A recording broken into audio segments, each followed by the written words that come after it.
Silakan Yang Berhormat Kinabalu Batangan. Terima kasih Yang Berhormat Pengerusi. Saya ingin membahas butiran 020200 iaitu pelisinan pelancongan. Saya nampak tidak ada penyelarasan Tuan Pengerusi berhubung dengan pelisinan pelancongan ini, di mana di Sabah contohnya pelancong Korea ini datang berbondong-bondong, tetapi operatornya orang Korea. Bas pengangkutan, bas Korea. Tempat restoran makan, restoran Korea. Tempat tinggal, disiwanya bangunan berpuluh-puluh bangunan, di situ dia tinggal. Jadi saya tidak nampak di mana impak ekonomi ini, tampias ekonomi itu melimpah kepada operator-operator tempatan kita.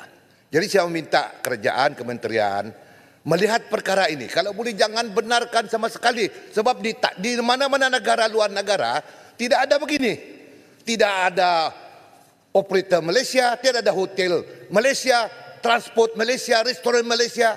Di China kah, di Thailand kah, di Cambodia kah, di mana-mana. Tetapi di Malaysia ini begitu longgar.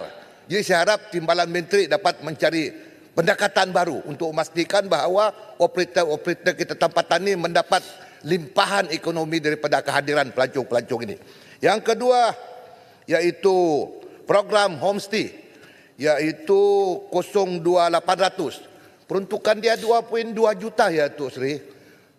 Jadi homestay kita ini di seluruh Malaysia, utama sekali di Sabah lah, macam hidup segan mati tidak mau. Ada orang datang tetapi fasiliti dia, prasarana dia tidak ada. Apabila minta peruntukan, macam mana kalau 2.2 ya nak dibagi-bagi seluruh negara. Jadi saya harap perkara ini pun dapat dilihat, sebab homestay ini sebetulnya membawa impak yang baik dan memberi tambahan pendapatan kepada masyarakat di setempat itu dan sekaligus membantu mengurangkan beban kehidupan mereka. Jadi harus dilihat secara serius. Kalau mau membantu homestay ini, dibagilah peruntukan yang lebih banyak. Yang ketiga, ini 030500, kebudayaan dan kesenian. Ini pun kebudayaan dan kesenian ini pun saya nampak peruntukan dia 46 juta. Macam mana kita nak mengembangkan industri kebudayaan dan kesenian kita, sedangkan dalam negara kita ini kita banyak budaya etnik dan sebagainya yang boleh kita perkenalkan di mana-mana di seluruh negara. Tetapi dengan peruntukan 46 juta, seharusnya Malaysia menjadi tuan rumah untuk satu unjuran, satu pertandingan persembahan budaya seluruh negara. Jadi sudah tentu kita memerlukan satu pusat kebudayaan dan kesenian. Wujudkanlah tapak 10, 15, 20 ikar untuk memastikan negara kita menjadi tumpuan pelancong-pelancong, sebab kebudayaan dan kesenian ini juga membawa dorongan kepada pelancong-pelancong untuk datang melihat kebudayaan kita itu sendiri. Dan yang terakhir yaitu 060300, Visit Malaysia Year 2026, peruntukan 400 juta.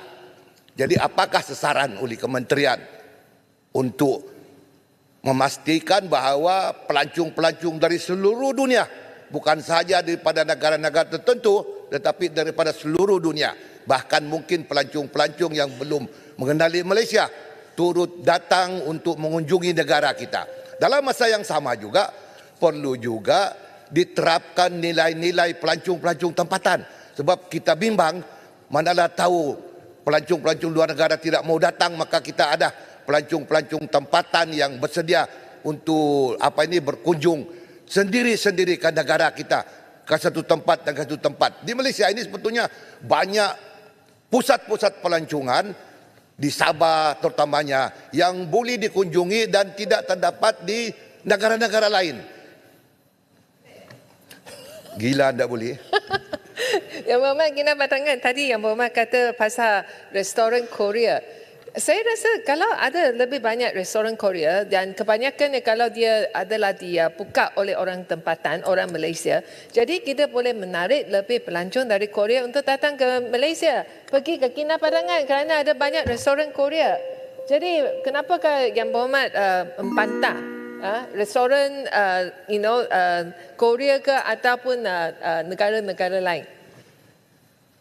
Okey, rakan saya si Putih. Bukan membantah. Dia, seharusnya pengunjung-pengunjung Korea ini dia spread, melebar ke mana-mana. Tetapi apabila operator dia orang Korea, naik bas dia, terus datang ke restoran, owner dia orang Korea. Jadi yang orang lain ada restoran Korea, tidak dapat keuntungan dia. Satu orang tidak dapat. Jadi ini yang kita tidak mau. Habis tu hotel pun bukan hotel apa, dia terus homestay dia. Korea juga. Mana ada aturan begitu? Ini macam bila kita pergi ke negara China, kita pergi menginap di Shangri-La Hotel kerana ia dibuka oleh orang Malaysia. Jadi selagi saya tidak pergi Shangri-La, saya pergi lain, saya pergi hotel orang Cina.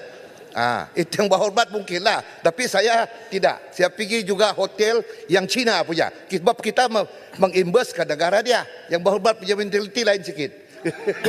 Okey, Yang Berhormat. Jadi itu ialah Datuk apa ini pengurusi. InsyaAllah saya minta Kementerian melihat perkara-perkara yang boleh kita kongsi bersama untuk kebaikan industri pelancong negara kita. Terima kasih. Terima kasih Yang Berhormat Kinabatangan.